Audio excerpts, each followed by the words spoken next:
The way the Holy Spirit works is that he enters our hearts when we become a Christian, and he changes us from within.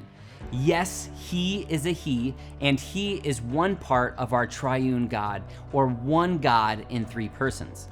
In the Gospel of John, one of the biographical accounts of Jesus in the Bible, the Holy Spirit is referred to in Greek language as Paraclete.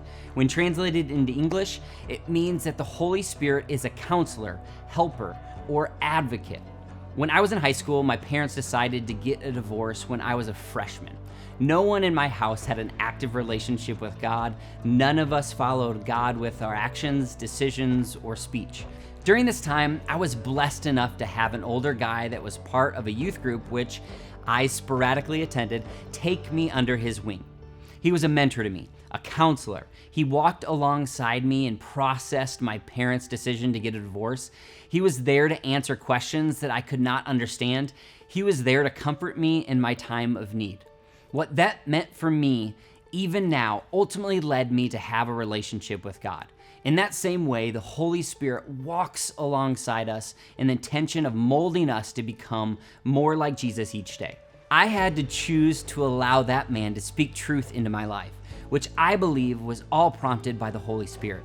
In the same way, we have to choose to allow the Holy Spirit to speak truth into our lives. So in return, we do start to look more like Jesus each day. You have the Holy Spirit in you when you become a Christian or choose to start that relationship with Jesus. But the life change, the looking more like Jesus each day, comes as a direct result of how much you allow the Holy Spirit to take hold of you. Or better said, how much you will allow Jesus to take root in every aspect of your life. In a book of the Bible known as Ephesians, Paul, a well-known leader in the early church, wrote a book to a town called Ephesus. In this letter, he said, "Be filled with the Holy Spirit," not have a little bit of the Holy Spirit in you or get a splash of the Holy Spirit, but filled all the way, no room for anything else.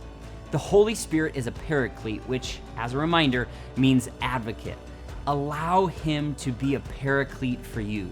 Let him advocate and counsel you every day of your life. Allow the Holy Spirit to dwell in every aspect, not just in parts of your life.